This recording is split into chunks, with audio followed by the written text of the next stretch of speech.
nirasya sarva sandeham ekikritya sudarshanam prakashita rahasyam tam bhajami gurumishwaram. Shri Govinda Pararavinda Marupananya Vilashujitan Purna Prema Rasotsavo Jalamano Vritti Prasannananan Shajvad Krishna Katha Mahamrita Payora Shomura Kedato Bande Bhagavatani Mananudavam Murdnani Patyakshito. Namo Mahavaranyaya Krishna Prema Pradayate Krishnaya Krishna Chaitanya Namne Gaura Tvishe Namah Jayatam Surato Pangor Mama Mandamate Gati Matsarvasva Parambojo Radha Madana Mohano Kuladi Devatamar Madana Mohan Jar Sevak Raghunatha Rup Sanatan Jaya Rupa Sanatana Bhatta Raghunath Shri Jiva Gopala Bhatta Dasa Raghunath Echai Goshai Kori Charana Vandan Jaha Haite Vignanasha Bhishta Puran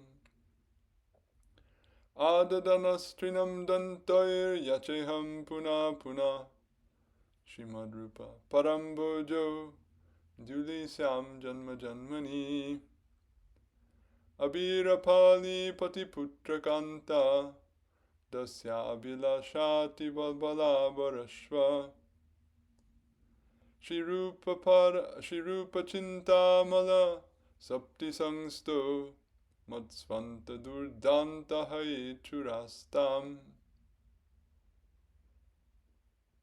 Raganugami Bhajanola Samanasanam Shri Radhaya Sahasara Smaratam Brajendhum Shri Rupa Pada Kamala Shrita Cheta Samme Chittam Satam Madhukari Yatupada Padme Yaram Yanikilaga Shanga Shamani Shutra Tritim Sangata Yasvadyarasikai Shukabdi Janani Dhikarya Mukti Spriham Yadhyata Hridaye Vrajendra Tanuja Premamrita Syandini Saji Yadhari Bhakta Brinda Mohita Dhanyeha Padyavali.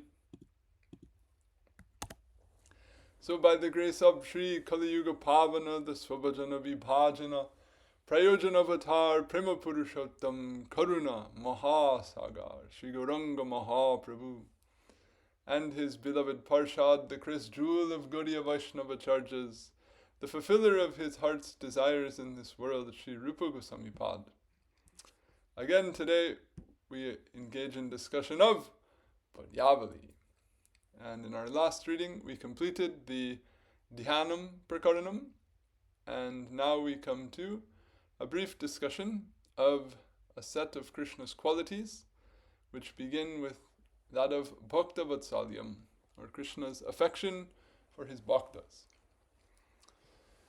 So the commentator, he interprets the flow of thought as follows. Having thus cited a number of meditations upon Sri Krishna, the compiler next presents a section on one of the principal reasons,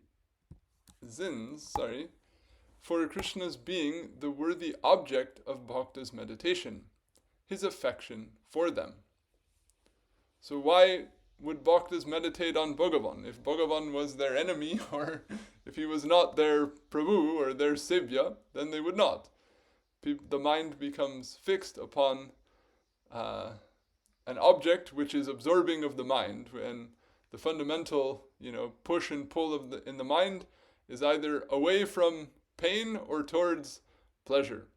So Kamsa, he meditated on Krishna, but not for the pursuit, you could say for the pursuit of pleasure, but mostly for the aim of avoiding pain or out of fear of his own death. So, similarly, the Brajbasis, they are constantly absorbed in thought of Krishna, out of love for him, out of the absorbing effect that bliss of their prem has over their mind. So in general, here he's speaking, the commentator is taking it that people meditate on Bhagavan because he's a source of shelter, he's a source of joy, he's an object of prema, or an object of bhakti for them. And he is such because he's kind, because he has affection for his bhaktas, because he reciprocates with them in kind as per their approach to him. Yeyatamam prapadyante tangstataiva vajamyaham. He says that as you approach me, I will reciprocate with you, but in effect, he actually often does more than what any small jiva can do. He can reciprocate, he can show affection to a greater extent. So now we have a very nice verse, which gives an illustration of Bhagavan's affection for his bhaktas. So this is as follows. Atandrita-camūpati-prahita-hastam asvīkṛta praṇīta-maṇi-pādukaṁ kimiti vismṛtāntaḥpuram avāhana-pariṣkriyaṁ pataga-rājam ārohataḥ kari-pravara-bṛṁhite bhagavatas tvarāyai namaḥ. Obeisance unto Bhagavan's swiftness in response to the trumpeting of the foremost of elephants, as he disregarded the extended hand of his tireless general and the jeweled sandals offered to him, forgot his palace as he wondered who, and hurriedly mounted the king of birds, unfitted with a saddle. So, one point of note here is that the object of the obeisance in the verse is not exactly Bhagavan, but it's Bhagavan's swiftness, or his hurry. So by making, not just saying obeisance unto Bhagavan who hurried, rather saying obeisance unto Bhagavan's hurriedness, then by this way of constructing the sentence, there's a more vivid emphasis placed on this particular action or this particular expression, which, as per the compiler's organization, or as per his citation of this verse in this section, that hurriedness is what you would call an anubhava of Bhagavan's bhakta vatsalya, or of his prem for his bhaktas, and in particular his affection or his nurturing of his bhaktas. So, by giving this obeisance to Bhagavan's hurriedness, then there's the suggested meaning of praise or adoration of his affection for his bhaktas, which is itself an expression of his prema for his bhaktas, which is itself an expression of his ultimate glory. So, praise of Bhagavan is thus made in this roundabout way, in a way that ultimately, brings out more than if you had just sort of praised him directly and then said that he possessed this quality. So this is one point to consider from how the composition is formed. And there's some other nice points in the text itself. So let's look at the commentary. Quote, "The trumpeting of the foremost of elephants refers to the praises offered to Sri Bhagavan by Gajendra, as he cried out to Bhagavan in acute distress for protection while fighting for his life after being attacked by a crocodile." So this is described in the 8th canto. I believe everyone has heard this a time or three, so I won't recount the context, but Gajendra, when, as it's described, as he's fearing for his life, as his strength is weakening, then he's calling out to Bhagavan with what is called arti, or a state of distress. He had become arta, as Rupa Goswami classifies it in the Bhakti Rasamrita Sindhu. So this, quote, trumpeting of the foremost of elephants is referring to that distress that he felt, or is the outcome or the expression of his feeling of distress. So the offering of obeisance in this verse is not to Bhagavan himself, but rather to Bhagavan's swiftness. This is done for the purpose of exalting the intensity of Bhagavan's attentiveness and protectiveness of his bhaktas, as the verse depicts Bhagavan dashing to save Gajendra's life. Immediately upon hearing Gajendra's call, Bhagavan forgot all about what he was doing seated in his palace, became completely attentive to Gajendra's call, and thought, "Who is suddenly calling out to me so desperately? I will immediately go there to save them." Seeing Bhagavan's reaction to Gajendra's call, Vishwakshen, Bhagavan Vishnu's ever-vigilant general and companion, placed Bhagavan's shoes before him and extended his hand to help Bhagavan stand up, so as to convey, "Come, come, let us go quickly." Bhagavan felt so much urgency, however, that he quickly arose on his own without taking Vishwakshena's hand, neglected to take the time needed to put on his shoes, and mounted his carrier Garuda, the king of birds, without taking the time to outfit him with a saddle, decorations, and so on. In this way, the intensity of Bhagavan's affection for his bhaktas and the zeal that arises in him because of it are glorified in this verse. So if Bhagavan Vishnu in his majestic splendor is to move about anywhere, this is going to be announced, there's going to be drums, there's going to be horns blown, there's going to be flags and a canopy and attendants, and it's a grand event, so to speak. But in this case, there's not a moment to waste on that. If anyone were to try to tell him to slow down because they want to keep up the, royal image of his movement, he would be disturbed, right? He needs to move as fast as possible. So he doesn't even need a hand to stand up. He doesn't need shoes. He doesn't need a saddle. He doesn't need anything. He just wants to immediately go as fast as he can. So by this description, then all these other things can be inferred from the way the poet has composed it. He's compressed this whole scene, if you will, into his statement. Now, related to this, I'm just going to share a verse in the Bhagavatam, which also brings out some of the import of this. In Srimad Bhagavatam, Sutta Goswami describes the natural response in the mind of a bhakta to witnessing or hearing of Bhagavan's swiftly rescuing Gajendra, as described in the verse under discussion. So this Vatsalya, or this protectiveness of Sharanagatas, of Bhaktas, this quality of Bhagavan, what is it to feel genuine regard or appreciation for that quality? So that is mentioned in this verse, in the 3rd canto. It says, I need the citation there.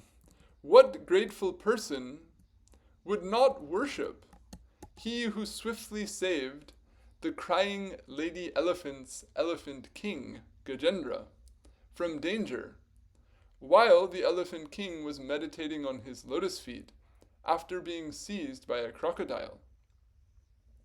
He who is easily propitiated by persons who are sincere and of undivided shelter, yet difficult to propitiate for the unvirtuous. So it's 2 verses pushed together. This sentence spans 2 verses. So he's, the main point is that Bhagavan is, it says tam sukaradyam, and then later it says tam dukaradyam. So aradya means propitiable or worshipable. So it says he's easily or happily worshipable if the worshipper has the qualities of sincerity and taking shelter undividedly. But he's difficult to worship or difficult to perpetuate for those who are not sadhus. In other words, those who don't have those qualities. And then someone may consider, well, why should we take such shelter in him? Why is he worthy of being taken shelter of undividedly? Then the previous verse is indicating that he how does he look after those in his shelter? He does so the way he looked after Gajendra, who, when he heard Gajendra's call, when he heard all the lady elephants, he was the king of the elephants, he had like an elephant harem. So when all the lady elephants are crying, seeing that he's in this middle of this long fight and starting to get weakened and distressed, then hearing all of this commotion, then Bhagavan swiftly came to save him. So the same point is stressed in this verse in the Bhagavatam, that this verse in the Padyavali is all about, is not just that he saved him, but the swiftness with which he did so. So there's a few nice points in the commentaries here, which I'm also going to share. Sri Samipad comments in this regard, just by bhakti, he is easily attained even for animals, and otherwise, that is without bhakti, difficult to attain even for the devas. Upon hearing this statement, whose delight shall not come about? In other words, this is a very happy thing. If someone has bhakti, even if they're an animal, it doesn't matter. In other words, you don't have to be some prestigious person in the world. You don't have to necessarily be highly cultured in so many things. But if you have bhakti, then Bhagavan is there for you, no doubt. So this is something to give hope, something to give delight to everyone. And Chakravarti Pad, he also comments as follows, to convey how noble Bhagavan's disposition is, need it be said, quote, he delivers human beings just by their hearing narratives about him, as was stated in the previous verse, since he very delivers even animals just by their remembering him?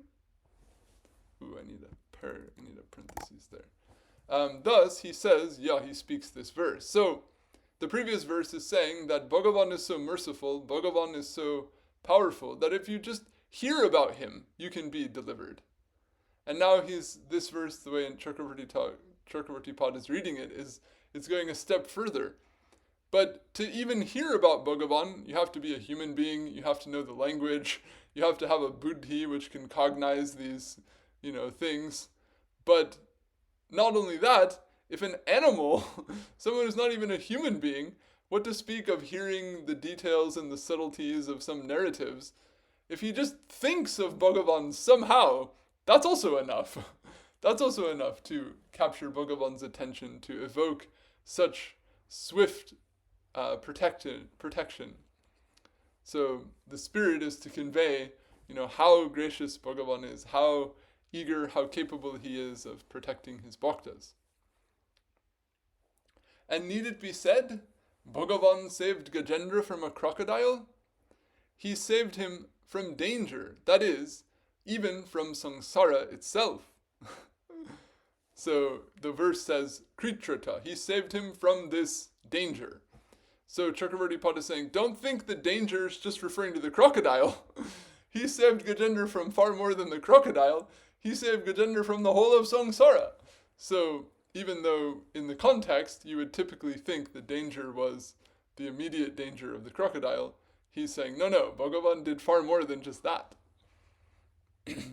Therefore, since Bhagavan delivered Gajendra in this way, he is indeed forever fit to be propitiated. Thus, he speaks the next verse.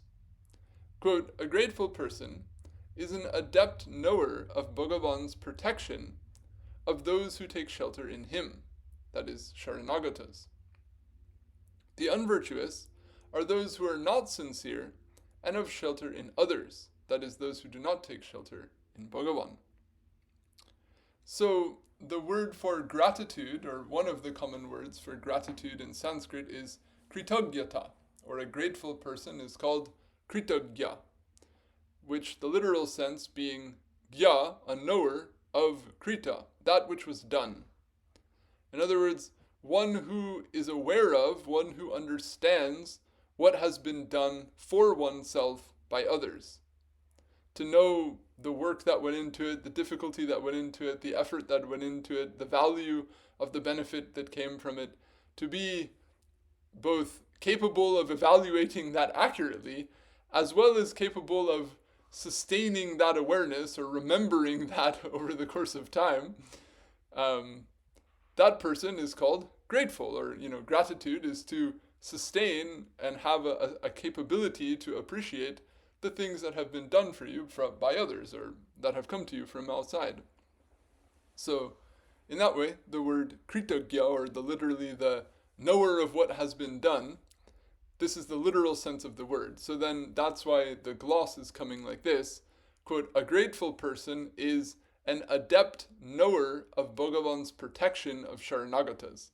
So it might seem, if you just think of the English word gratitude, it might seem slightly odd to explain it that way, but when you see how the word is constructed, it's very clear that he's saying a kritagya is a krita-gya, and he's saying the gya here is a vigya, someone who properly knows or aptly knows.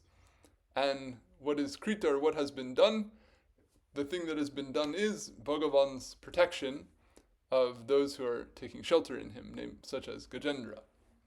So if someone is aware of, or if someone understands and has conviction in Bhagavan's protectiveness of his bhaktas, then they can be called grateful, or they can be called a knower, or one who is aware of what Bhagavan does.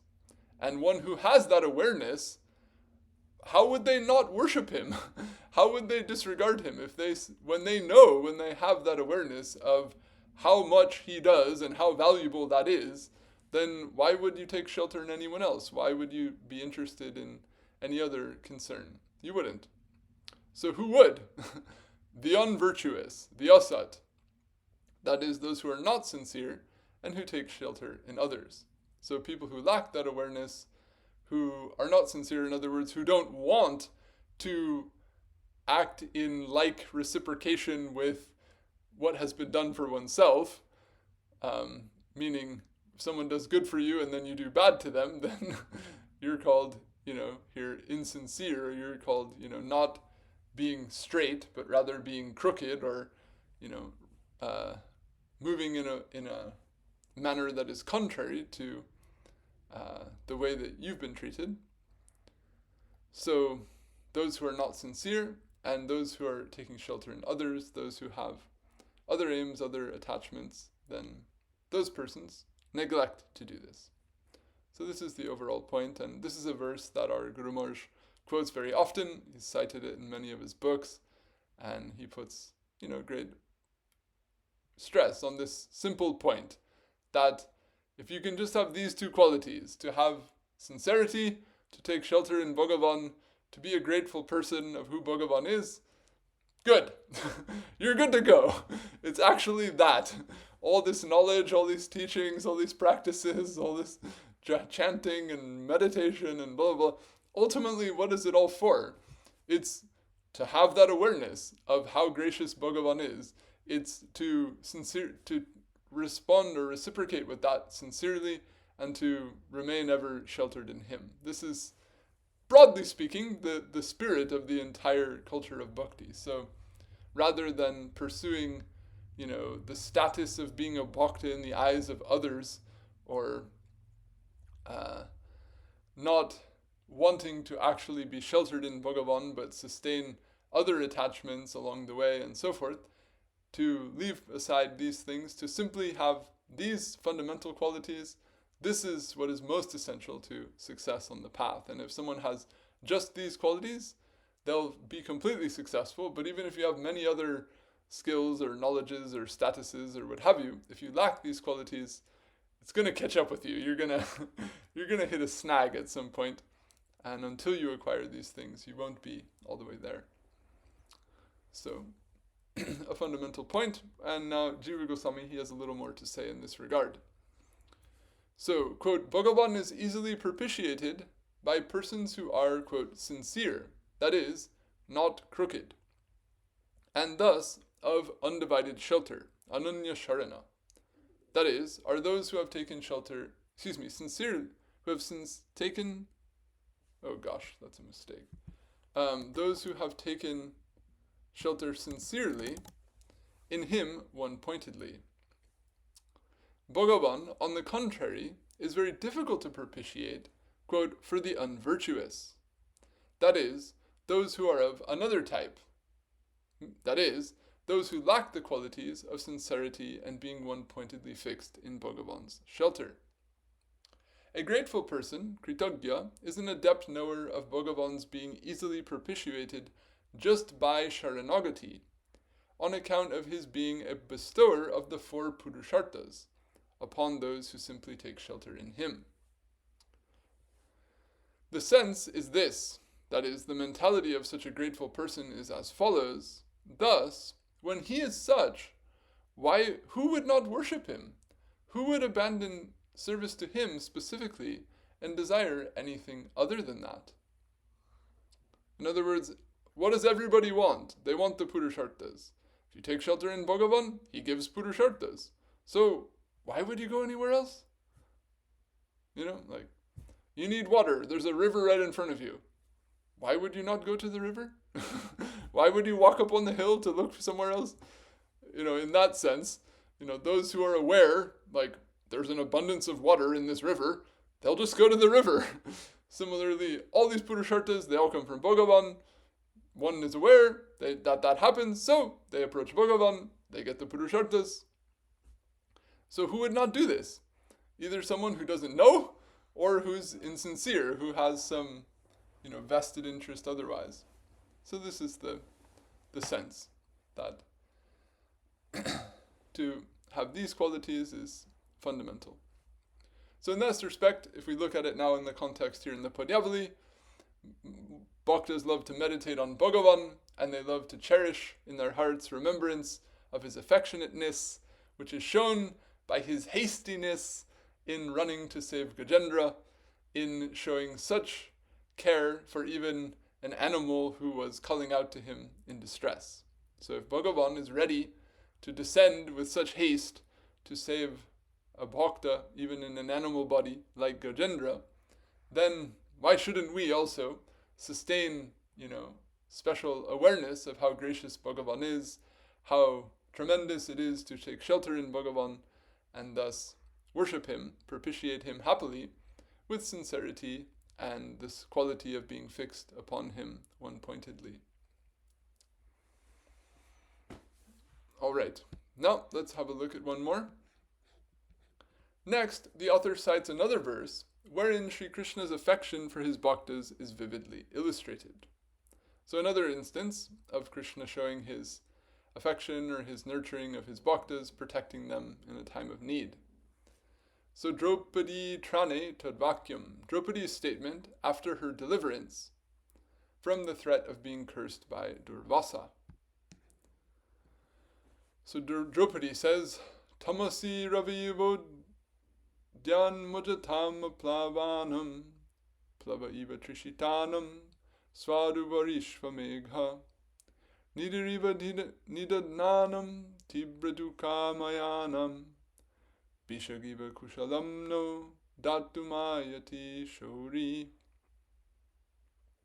Like the rising sun in the darkness, like a ship for the shipless and drowning, like a cloud of relishable rain for the parched, like a treasure for the poor, like a doctor for the severely afflicted, Shori is coming to confer well-being upon us. So there's a story in this regard, which I'll just read as follows. During the Pandavas' 13-year exile, they lived for a period of time as ascetics in a rural forest hermitage in Dvaitavan. They survived there by means of the Akshaya Patra, a special pot they received as a boon from Suryadev, that yields unlimited food so long as Draupadi had not eaten from it. I think that should be, that would yield. Sorry, I edit live. Duryodhan eventually came to know of the Pandavas' whereabouts and their attainment of the Akshaya Patra. In an attempt to sabotage the Pandavas' observance of the terms of their exile, Duryodhana requested the sage Durvasa, who is known for his anger and terrible curses, to visit the Pandavas after Draupadi had eaten there's another mistake, gosh. With the intent that Durvasa would curse the Pandavas after they failed to feed him. In due course, Durvasa arrived at the Pandavas' hermitage with 60,000 disciples. Yudhishthira Maharaj respectfully received him and requested him to bathe, complete his daily rites, and return for a meal. All the Pandavas, as well as Draupadi, had already eaten at that time, and thus Draupadi became extremely worried, because she had no means to provide a meal for Durvasa and his disciples. In distress, she thought of Sri Krishna and prayed to him within her mind. So these are a few of the verses that she speaks in the Mahabharata in this section. Quote, O Krishna, O you of mighty arms, O son of Devaki, O unperishable one, I take shelter in you. Please graciously protect me, O Deva, O you who are affectionate to those who take shelter. As I was previously saved by you from Dushasan in the assembly, so exactly only you can now deliver me from this danger. So as she prayed to Krishna when Duryodhana and Dushasan were trying to disrobe her and dishonor her, and after praying to Krishna she was saved, then now when she's in another danger, now again she's praying to Krishna for protection.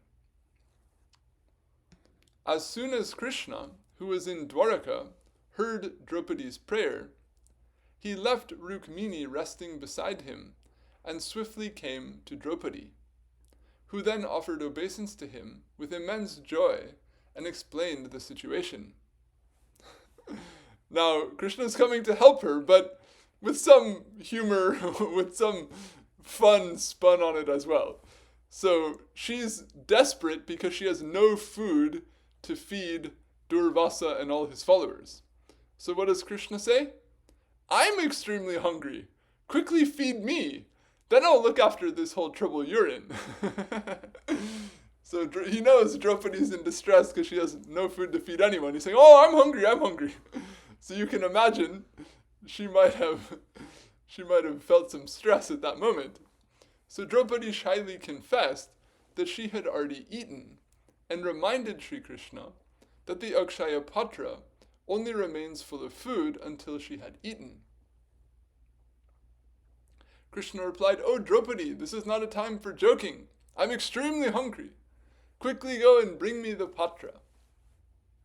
When Draupadi handed him the Akshaya Patra, Krishna found a bit of spinach and rice on the neck of the pot, ate it, and said, "May Deva, the soul of the universe, the partaker of sacrifice, be satisfied." Then he told Bhimasena to quickly go and call the sages to come and eat. Meanwhile, so I'll just pause there. So that might have been bewildering. In other words, if the Pandavas are sitting around saying, we have no food, there's nothing left, now there's a little bit left in the Akshaya Patra, now Krishna ate that, so now we literally, definitely have nothing, and now Krishna is saying, okay, bring everyone to eat. So the Pandavas had great faith in Krishna. And, in many ways, you can only experience or be wonderfully protected by Krishna if, first of all, you have wonderful conviction in his protection, and you're ready for some turbulence along the way, or you're ready to sustain that conviction in the midst of uncertainty and even impending apparent contradictions to the potential of being protected.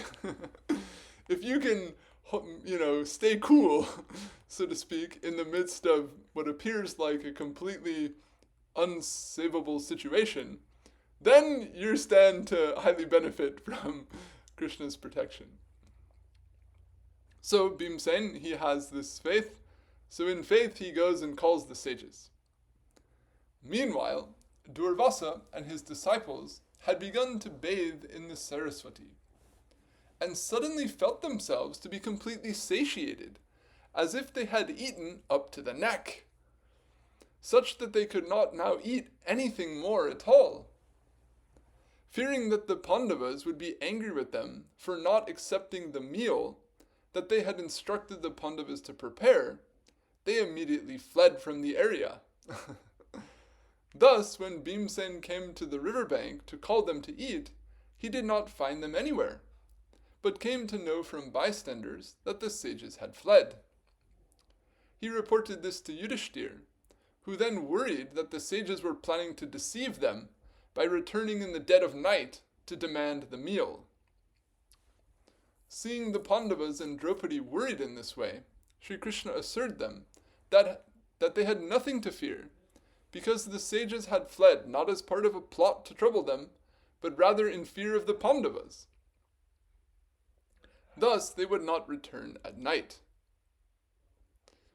The Pandavas and Draupadi were then relieved of their fear and said, "O Govinda, because of you, O Lord, we have overcome this nearly impassable danger, like persons floating in a vast ocean who have found a boat." Thereafter, they bid Krishna farewell and lived on happily in their hermitage in Dvaitavan. So, I don't know if this story is told in other Puranas or other texts, but this is the source of it this summary that I've given here is from the passage of the Mahabharata that I could find that tells this story. So, the poet of our verse here in the Padyavali has written and given this string of analogies, and here in the Mahabharata itself, the closest thing I could find was this verse, which I've just quoted here, where they say, "Oh, you're like, a boat for those who are floating in an ocean." So, I'm not claiming this, but perhaps the poet saw this verse in the Mahabharata and then wrote his verse, extending the theme by saying, because he says, like a ship for the shipless and drowning. So perhaps seeing that analogy given in the Mahabharata, then he wrote a poem, using a string of similar analogies. Who knows? Maybe there were other sources or other places where Draupadi literally spoke these other points in the original text, but there doesn't seem to be. So it seems that the poet is enriching or conveying Draupadi's spirit through these additional analogies, in addition to the one that she's cited to speak here in the Mahabharata. In any case, there's no need to clamp down on exactly what was said where or not. The point is to, rejoice in Krishna's protection. So let's look a little bit at how the commentator speaks about the verse under discussion. The commentator describes the verse under discussion as being spoken by Draupadi, with a voice faltering out of prema, as she beheld Sri Krishna arriving in response to her prayer to him in distress, when she was feeling acute fear of being cursed by Durvasa. Thus, Draupadi's intent in saying, quote, "Shauri is coming to confer well-being upon us," is that she is confident that Sri Krishna will now protect her and the Pandavas from being cursed by Durvasa. She compares Sri Krishna's arrival to the rising sun in the darkness, meaning the sun as it dispels darkness and thus confers well-being upon people by giving them the means to earn their livelihood, and so on. So if someone is, let's say, hungry and cold and lost in the forest, then when the sun rises, they can find their way along the path, they can acquire some food, they acquire warmth, etc.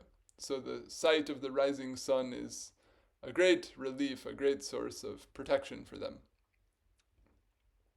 The commentator also considers that the adjective udyat, or rising, can be taken as a modifier of each noun in the verse.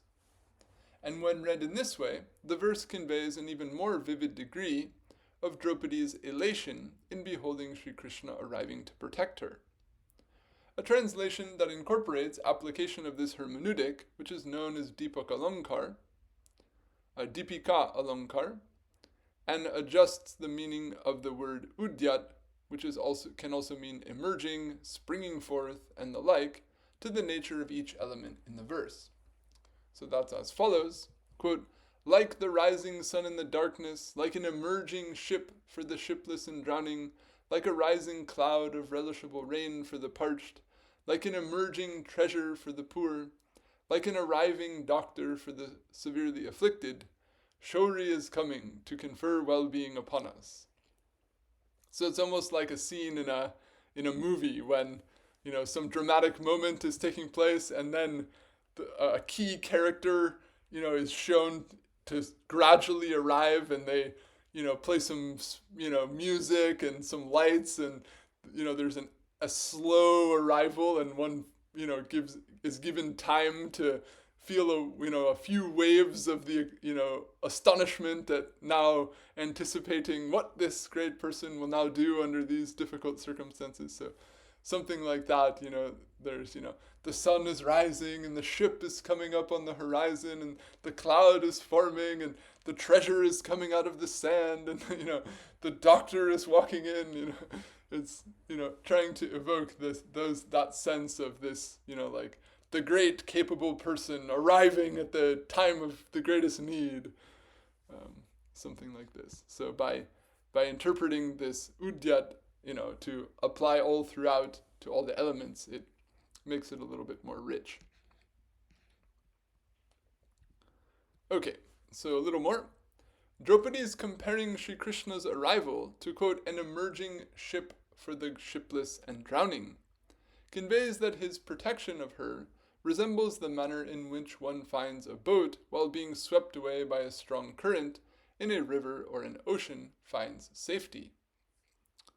Her comparing Sri Krishna's arrival to a, quote, rising cloud of relishable rain for the parched, conveys that his protection of her resembles the relief from thirst and satiation one attains when a cloud showers down sweet, relishable rain upon someone who is parched. Her comparing his arrival to an emerging treasure for the poor conveys that his protection of her resembles the relief from poverty and suffering and the immense happiness that a poor person attains when they find a treasure. Finally, her comparing Sri Krishna's arrival to an arriving doctor for the severely afflicted conveys that his protection of her resembles the relief someone suffering from a severe disease feels when an excellent doctor arrives and cures them. Draupadi's overall intent is to convey that just as none of the persons mentioned in the verse would have found any relief from their respective afflictions without the specific sources of relief that are said to come to them, so she and the Pandavas would never have been saved from the grave danger of a curse from Durvasa, if Sri Krishna had not come and protected them. Thus, each of the comparisons made in the verse serve to illustrate Sri Krishna's vividly evident and deeply appreciated affection for Draupadi and the Pandavas. So, that's it. This brief prakaran just has 2 verses which show this quality of Bhakta Vatsalya. And following this, then the topic comes to the greatness, or the greatness of Bhaktas in particular. So it goes in another direction for some time. And then after we hear about the greatness of Bhaktas and the humility of Bhaktas and the nishta of Bhaktas and many other qualities of Bhaktas, and then we come back to Bhagavān, and then from there it goes long into the qualities of Krishna and many of his leelas and appearances and exchanges and so forth. So that's where we're at in the roadmap, if you will. So that's all I have for today. I'll conclude here. If anyone would like to comment or ask a question, make a correction, please feel free.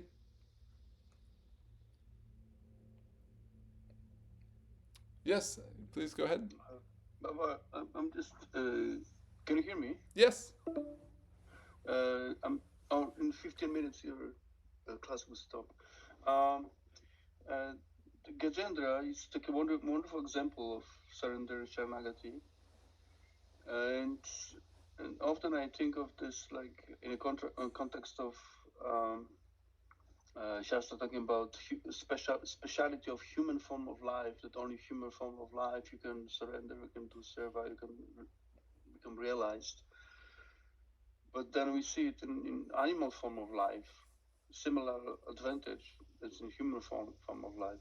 So I'm a little bit baffled. Always was a little bit baffled.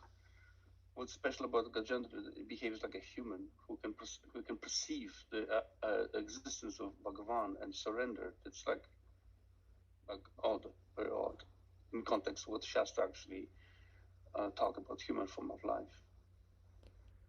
Well, we understand that Gajendra in his past life was a Bhakta who had been cursed to take birth as an elephant. But because he was a Bhakta, he also was favored to retain awareness and, understanding about Bhagavan, although he was in an animal form. So it's an exception as opposed to a rule, so to speak.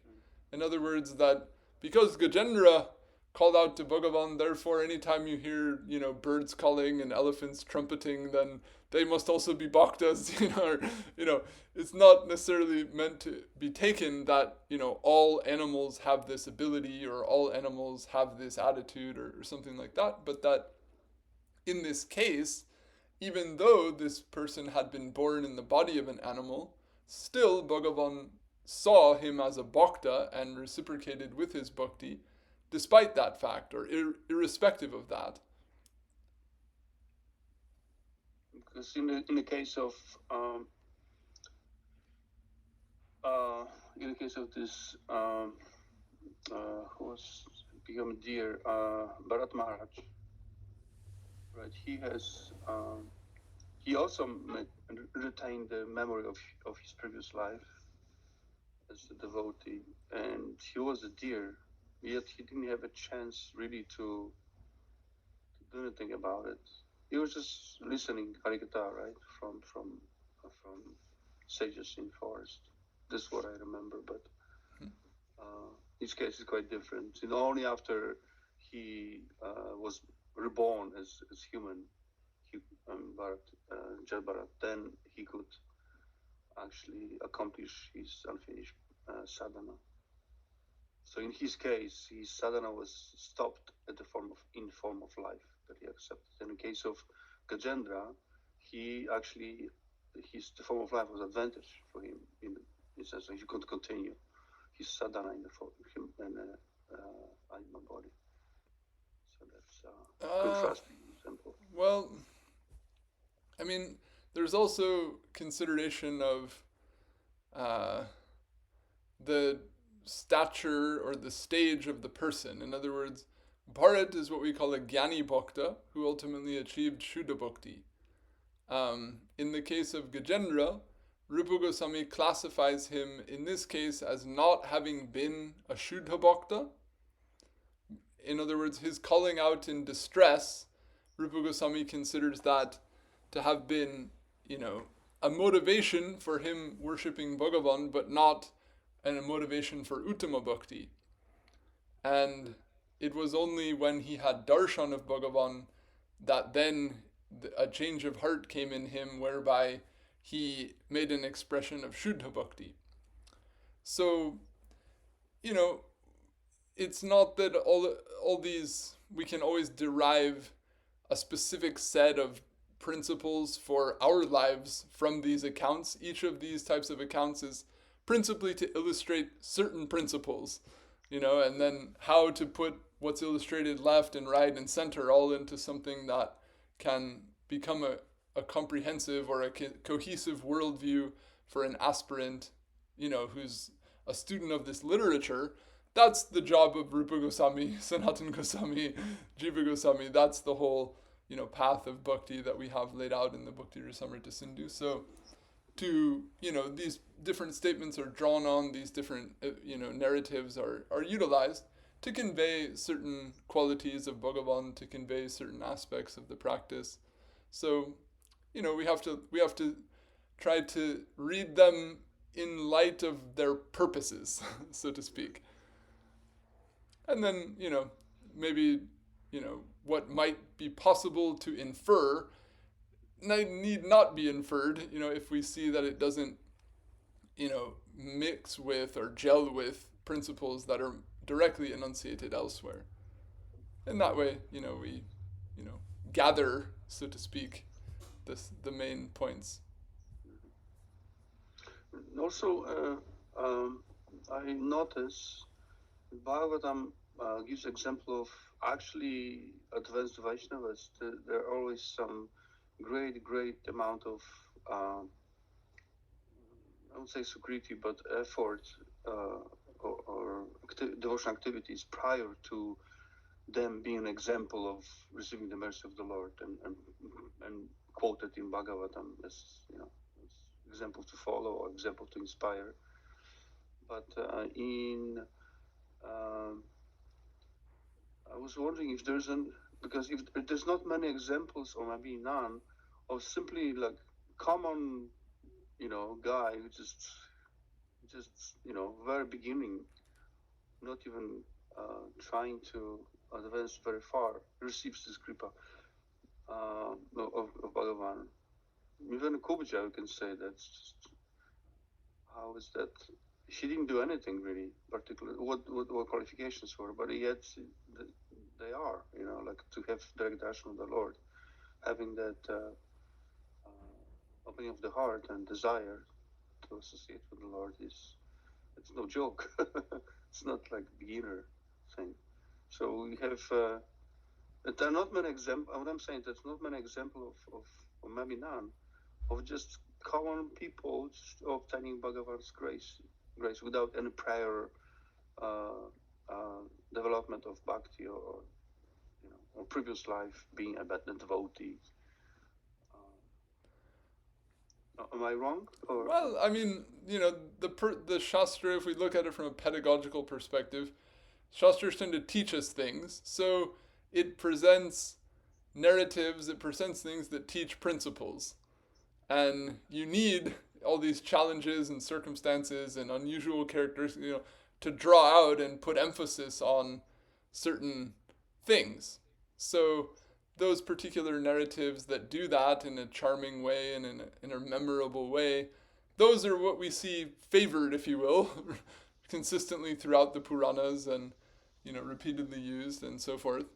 So the fact that some, sort of uneventful accounts of some jivas getting, liberated from samsara by Bhagavan, that it doesn't happen because it's not described, I don't think we need to make that conclusion. In other words, by the grace of, meeting a sadhu and studying Bhagavatam, one might achieve something very wonderful without there being like a real Hollywood movie about it. In other words, it might not be like a huge dramatic thing where you were like a king and then you were this and then you were that, and like it might be fairly simple, but these things are also, one of the major themes of the Puranas, or purposes of the Puranas, if you will, is to convey these teachings in a way that's intertwined with something entertaining and something memorable.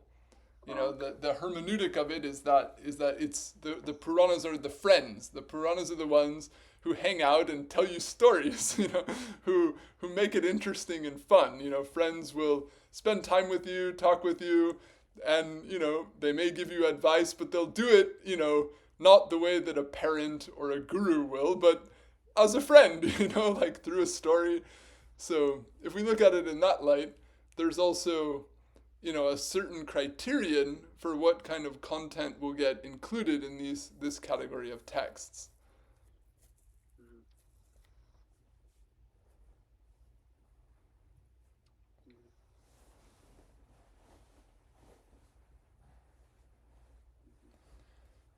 Yeah, I see another hand. No, it's mine. No. Yeah, no, I had a question or a comment question type thing. It's kind of similar to what Vijay Ji is asking, but I've thought, kind of similarly, this story of Draupadi in both cases, right? She's calling out to Krishna for help, and in both circumstances, when she was being disrobed and then also this time with Durvasa Muni. And then there's like so many examples of this, right? Gajendra calls out also in distress. Queen Kunti prays for distress because that generates the call, and then Krishna comes. And I guess even with Prahlad, right? I mean, he was thrown off of a mountain and saved, and tried to trample under an elephant and saved. His father went to kill him, and Nrsimhadev appeared. And I think that obviously these are great bhaktas, they're super highly advanced. And I'm not sure if I'm taking this the right way, but part of the story or part of the teaching seems to say that we should call out to Bhagavān when we're in distress.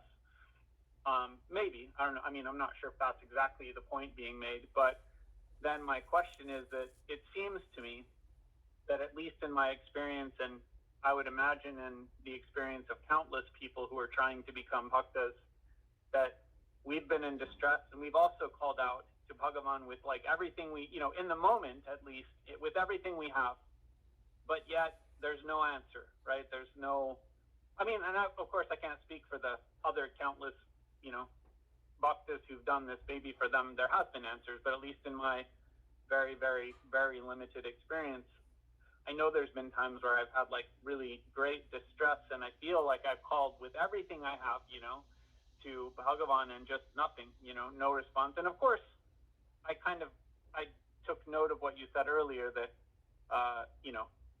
Draupadi is a great bhakta, so it's, for her to call out it's like universes away from me calling out, like I'm nowhere even close to that place. But it just, I don't know, it's kind of interesting to me that we're encouraged, call out, but kind of Bhagavān just seems to like kick back, and I don't know, maybe there's other things we need to do before we can understand his presence or his response. And I just didn't know if you had any. This kind of goes to what Vidyasundar was saying about, well, where are the examples of just the common folk or the low people like me, that, where do we see, Bhagavān really, I guess, interacting or intervening, or so, I don't know. I'm curious your thoughts on that. Well, there's some points made in this topic by Vishnu Chakravarti in his commentary on the verse Tate Nukampam Susamikshamano, and also in the first canto regarding Narada having vision of Bhagavān, Dhruva having vision of Bhagavān. In other words, to have the experience of calling out to Bhagavān and then him literally coming and giving one darshan, or coming and, doing that's whether he'll feel the need or feel compelled to reciprocate to that extent also depends upon the caliber of the bhakta, or the stature of the bhakta, if you will. So in the case of persons who he feels are not yet ready for receiving that, he may protect them in other ways. And the attitude of the Sharanagata will be to depend upon Bhagavān, to sustain conviction or faith in his protection, and to having, in a certain circumstance or in a certain context, trusted in Bhagavān, prayed to Bhagavān to support oneself or protect oneself, then whatever happens next, that is Bhagavān's protection. In other words, if he deems it fit for you to not have seen him at that minute, that was what was best for you. That was how he protected you at that time. If, someone's saying, some boy was, lost and he fell off a cliff and he called out to Krishna and then he crashed to the bottom of the cliff and died. Why didn't Krishna save him from falling off the cliff when he was calling out to him? This is some story I heard, some happened in California in the 80s or something like that. Some kid at a Krishna, ashram, fell off a cliff, and the people heard him go Krishna as he fell and died. So you might say, why didn't Krishna save the boy? So we can say, oh dear, this thing clicked off. One sec.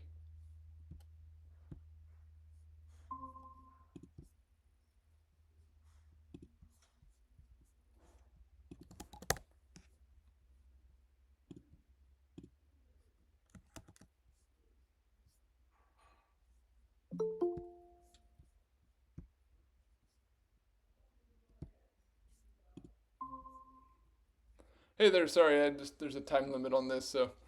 No problem. Yeah, I is it because of just do you have a membership for Google Meet or you don't? I don't. Oh, okay. That's a bummer. But yeah, go ahead.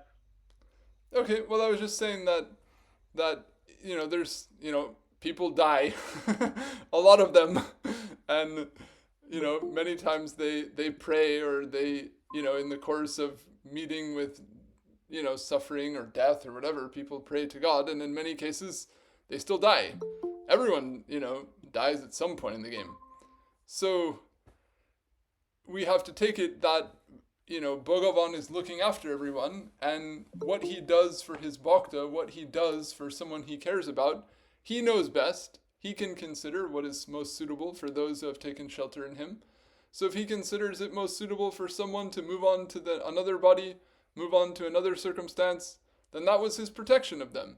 If he considers it better for someone to remain in that body and remain in those worldly circumstances for longer, that's his protection of them. If he considers that, some bhakta needs to see some sign that comes and affirms what they were hoping to see, then he sends that. And if he thinks, no, I don't think this guy needs to see some sign. He needs to understand what I've already explained, and he's not even listening to what I already taught him. Let him go back and think about it, or, whatever might be the context, then that was his protection. That was his favor. In other words, a bhakta will have an attitude or a disposition to perceive Bhagavān as ever protecting, as ever gracious, and in accord with that, interpret, events to whatever extent they want to try to interpret them in that way. And in some cases, some people seem to get into that, or, they like to say, oh yeah, it seems like, especially like some certain groups of Christians, they have like a whole reason why God did this, and then God told me that, and then I had to go over here, and God wanted this, and he wanted me to go to the shop, and he wanted me to be on the street corner to meet this guy, they've got like a whole big narrative going on about how, how interested in how many things God is arranging in their, little life. And okay, maybe, or maybe not. In other words, Bhagavān for us, he's, absorbed in his Leela and Braja. How important are all these trivial circumstances in these ignorant societies in this land of death? Maybe it hardly matters. Maybe it's not that big of a deal. And it's a big deal to us when we're attached to it, but for the wise and for the people who are, able to relish and appreciate far finer states of consciousness, it's not that important. Or, the things that someone might be very much keen on from a broader perspective are maybe not that worth protecting, or not that worth looking after. So in that sense, a bhakta will have a balanced viewpoint. In other words, they'll see such that Bhagavān is always there with them, always supporting them. They'll try to learn, try to perceive how he is looking at them. As Jiva Goswami put it in his commentary on the Tat-Te-Nukampam verse, that the atmakritam vipakam, the results to the things that I've done, those results that come to me, those are Bhagavān's kripa. Not like my karma's over here and then kripa's over there. That karma is the kripa, because I should get the consequences of my actions, and I should learn from that, and I will be benefited by that, and that is Bhagavān's favoring of me. That's another way of looking at it, or just seeing that whatever's happening, that already is Bhagavān's grace. Why do I even need to now say that some grace has to be given? Why don't I see that it's already there? Why am I not already thinking that it's happening? If I'm, I get injured, or someone treats me bad, or whatever it is that people typically, want to pray to Bhagavān for, they can also think, okay, so the distress that I just felt, the problem that just came upon me, that was also grace upon me. That was also his arrangement for me. So Chakravarti-pad gives the analogy, which we discussed a while back, in one of the classes a while back, on tolerance like a tree, that, a father sometimes feeds his kid sweets, sometimes feeds them neem juice, sometimes pats him on the head, sometimes gives him a smack. So, the bhakta just takes it like that. Whatever is coming to me, it's the affectionate care of my Prabhu. And sometimes it's sweet, sometimes it's bitter, sometimes it feels good, sometimes it hurts, but it's all good. And the overlying view is that the extent to which one, nurtures and sustains that deep conviction and trust in him, that's how one comes closer to him, or that's what really deepens the relationship, so to speak. So those are a few thoughts on the topic. I don't know if I got on exactly what you wanted to discuss, but that's what comes to mind. Yeah, that was great. Thank you. I appreciate it.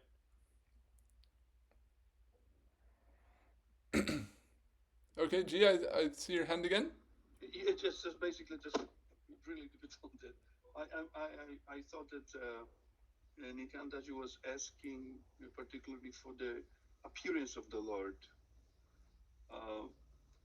maybe in some way, because all of these prayers, for example, in Bhagavatam, are of very old times, where people had perception. They could see demigods. They could see things that we don't see currently. And Bhagwan's darshan was, it's mentioned to many of them. It's just part. I think it's a part of all the lifestyle of ancient times, where divine personalities could appear to commoner. And these days, everything's so isolated. I mean, anyway, just a little bit remark here. Thank you.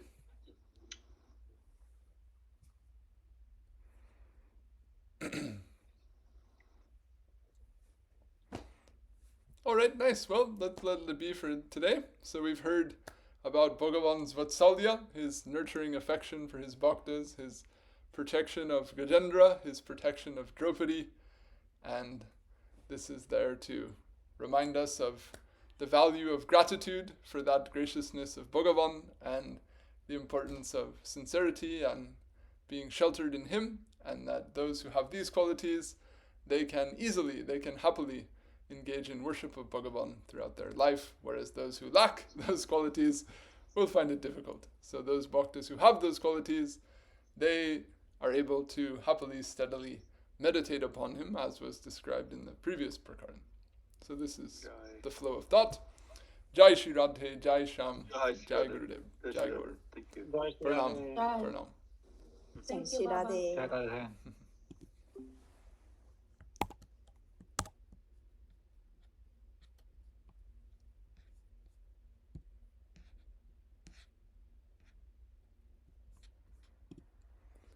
Whew.